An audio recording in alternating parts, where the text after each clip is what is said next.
Hi, everybody. Welcome back to Bookkeeping with Tina. This is lesson 3 in the series, Your Company in QuickBooks. So let's open the Louis landscaping business that we created in lesson 1. Today we're going to look at our preferences just a little bit. We're going to go up to Edit, Preferences. We're going to run down our preferences just so you can see where everything is. These preferences can be turned on or off at any time. Under Accounts, the Company tab, we can require account numbers. Actually, we will probably do this at some later lesson just so you can see the difference in how the chart of accounts looks. We can use class tracking for transactions. Class tracking, you could use that. Suppose you have more than one store, more than one division, you could use it for that. We're going to go down to bills. Bills are due 10 days after receipt. Let's change that to 30 days after receipt. You want to make sure that warn about duplicate bills from same vendor. That's where your sorry, I have a little bit of a cold this morning. That's where your invoice numbers come in. So we want to make sure that this is checked. We want it to always warn us about duplicate invoice numbers. We're going to click down on calendar. It's going to ask us if we want to save it. We're going to tell it yes. On your calendar, you have a reminder of last views. You can make that daily view, weekly view, monthly view. We're going to just skip right over the calendars. That's something pretty simplistic that you can look at. Let's go down to checking. Under company preferences, print account names on voucher. Go ahead and check that. Change check date when non-cleared check is printed. Don't do that. Let's keep our check dates to be the actual check that's on the check itself. The actual date on the check itself. Start with payee field on check. I don't ever check that.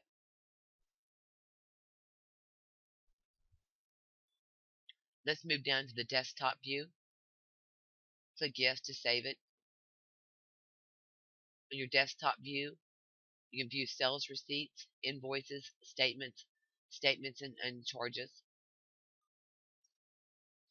You can turn estimates on or off, inventory on or off, sales tax payroll on and off, sales orders on or off, and time tracking on and off. Finance charges, click down and save it. On finance charges, this is where you can put your percentage. If you charge finance charges, what their grace period is going to be, and do we want to calculate it from the due date or from the invoice bill date. Moving on down to the general tab, let's go to my preferences. You can actually press enter, moves between the fields instead of entering a transaction. What this means, if you go to enter a transaction, if you click this, every time you hit enter, it will actually enter it. I normally use tab. Let's uncheck that and leave it at default. If you don't like that beep that QuickBooks has, you can uncheck this to beep when recording. You can automatically place decimal points. You can automatically remember account transactions or information. You can automatically recall last transaction for this name. Or you can pre-fill accounts for vendor based on past entries. I like to do this one so it will pre-fill my account numbers, but I don't do this because this will pre-fill the amounts too. You can use today's date as default, or you can use the last entered date as default. Integrated applications. This if you have applications that are integrated with QuickBooks. Items and inventory. Under the company tab, inventory and purchase orders are active. We have that checked. Warn about duplicate purchase orders. Yes. Quantity reserve for pending bills. We have a single unit of measure, or we can make it, or we could disable the unit of measure completely. Jobs and estimates. We can name what the pending jobs are, the awarded jobs, the jobs in process, closed jobs. Do you create estimates? Right here we have yes. We could turn that to no. If you do create estimates, do you do progress invoicing? And you also want to make sure that these are checked to warn about the duplicate estimates, and don't print items that have a zero amount. Multiple currencies, we're not going to mess with that. Just know that it's there if you need it.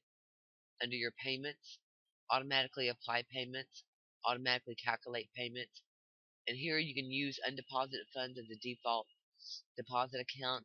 I like to uncheck this because often I will make like a mobile deposit, or I will have several deposits that go directly to the bank, and I don't want to have to mess with the undeposited funds.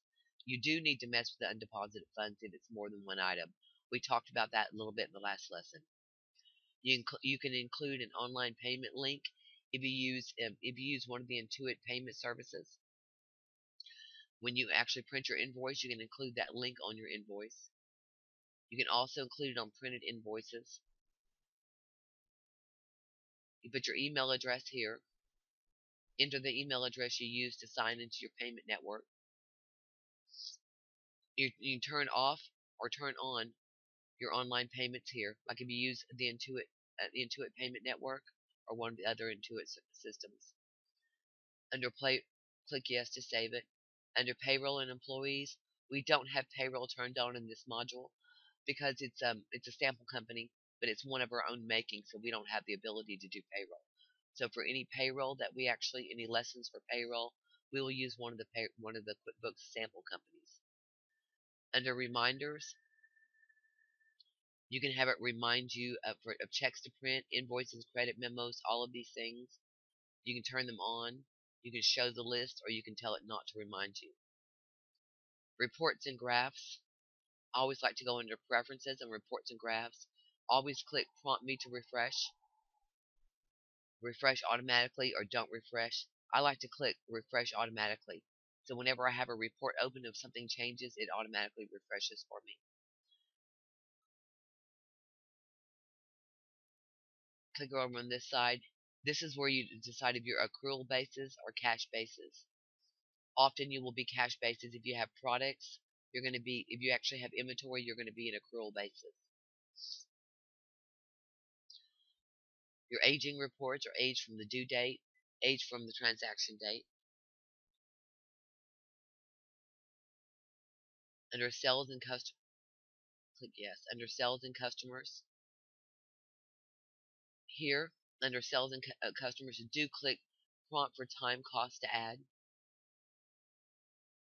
Click over to company. You can add your shipping method here.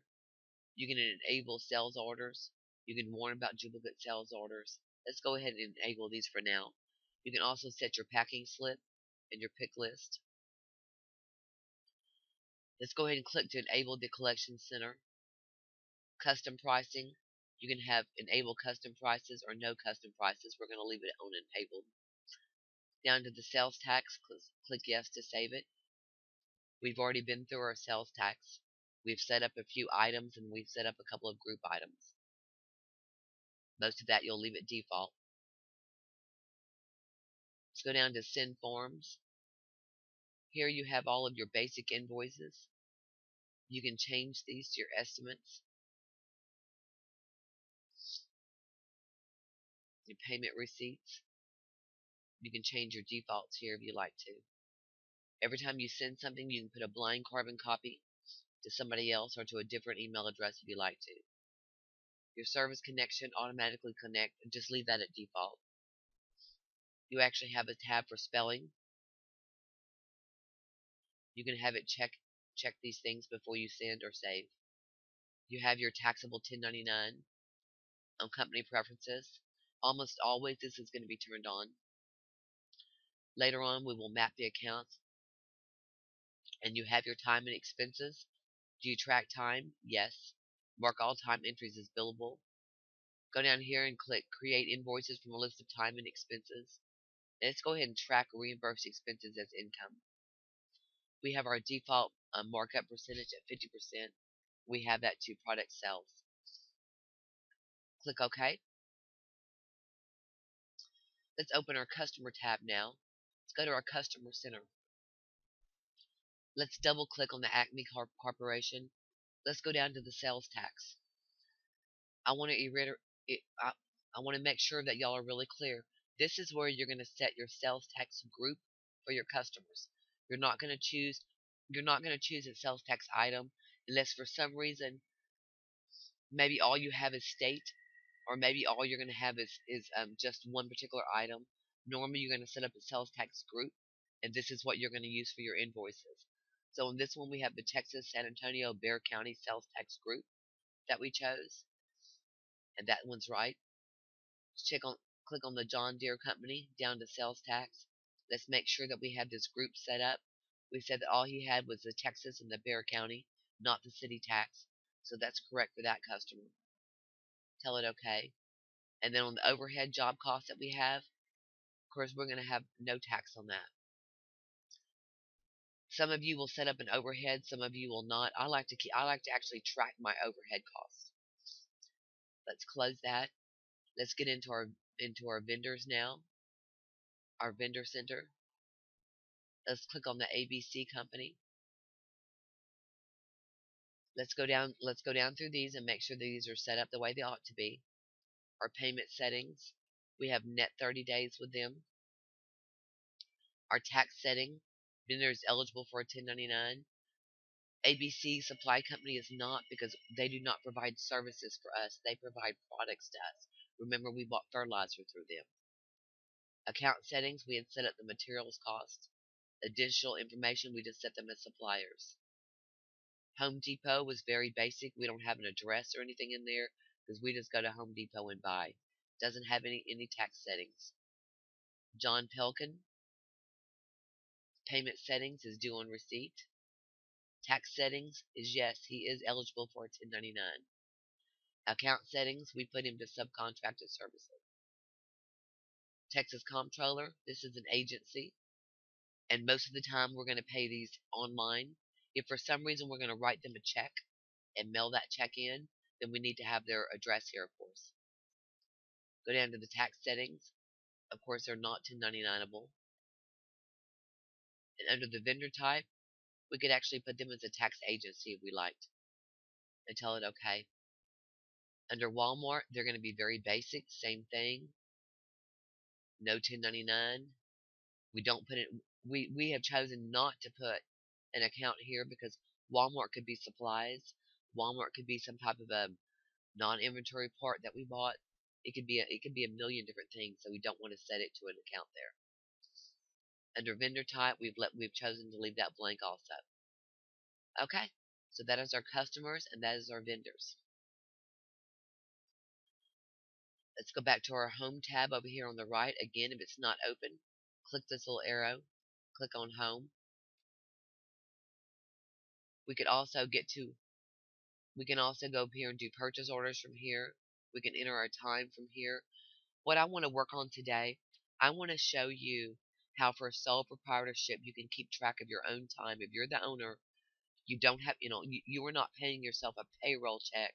So there's really no other way to keep track of your time and your billing for your customers outside of this. We're going to go to company. We're going to go to customers, enter time. We're not going to use a weekly timesheet. We're going to use a time. We're going to use a single activity timesheet. We're going to say it's today's date, 10/5. Under our vendors, we are not listed, so we're going to set up our personal name, the owner of the company. When it tabs over, just do a quick add. Don't make it an employee, make it a vendor, or you can make it an other. We're going to choose to make ourselves a vendor. On the customer and job, we're going to come down here and we're going to choose a John Doe company. For the service item, we're going to choose design for the owner, which is our service sales item. We could actually start the timer, or we could just put in here and say we chose 5 hours. We work 5 hours on 10/5. We're going to make this billable to this company. We can make it non-billable if we just want to track our time, but we're actually going to make this one billable to the John Doe company. You want to come in here and you want to make your notes. You want to be very detailed. Design for outside garden to include pool, to include fish tank. Spend time. All right, then you could go in and put something like time with customer to review ideals, concepts, and to sign off on plans. Then you put save and close. Now let's look at what that's done. Let's go into our reports. Let's go down to jobs, time, and mileage. And you have your job profitability report. You have your estimates. You have your unbilled cost by job. You have your time by job summary. You have your mileage reports. Let's click on the time by job summary. Let's just give it 12/31/14 all the way through. You see, for John Doe Company, we have service items.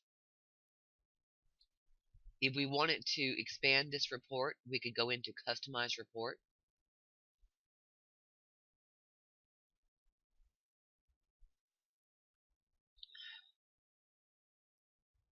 We can go into advanced. We can change anything in these reports that we like. We can filter the report by the activity date, by the payroll item, by the class, by the billing status.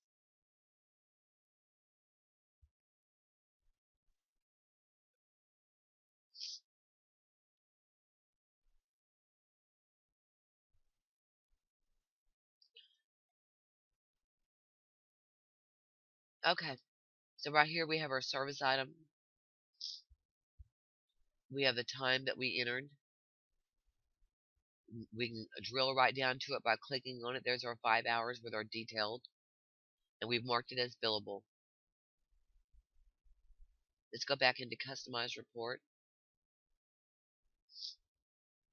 Under display, I like to have my notes. Whenever I run that report, I like to be able to see my notes. If you have classes, you would want to check. You would actually want to check your class. If it's a payroll item, you would want to include that. Let's tell this okay.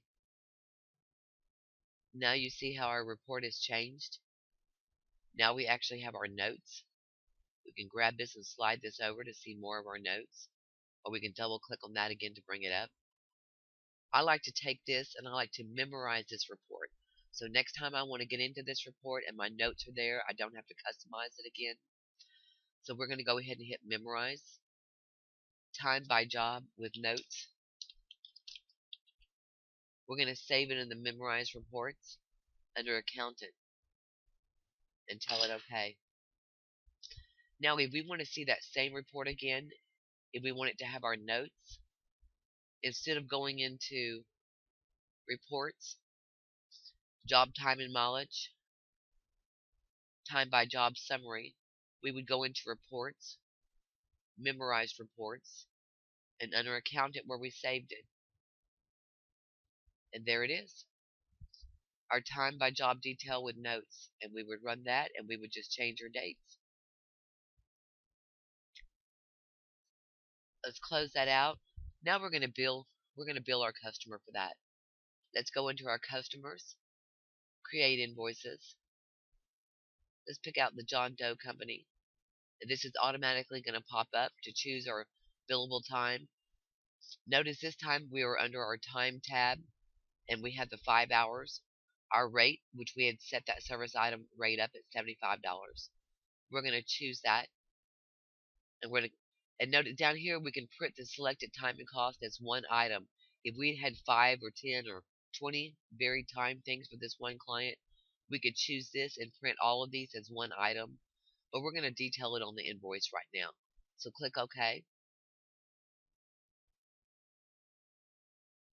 Right now we have $375. Notice our detailed notes that we put in here also transfer over here. If we wanted to change this, we could just call it design for outside garden. There's our rate right there. There's our amount. There's our sales tax. Texas Bear County, which is our sales tax group. Total 7%. So our total invoice is 401.25, and we'll save and close it. And that's how you get your owner time into the records. So now if we go to reports, let's go to job time and mileage, job profitability summary. Let's change the date from 01/01/14 to 12/31/14. Look at John Doe Company. There's our revenue. Here's the $375.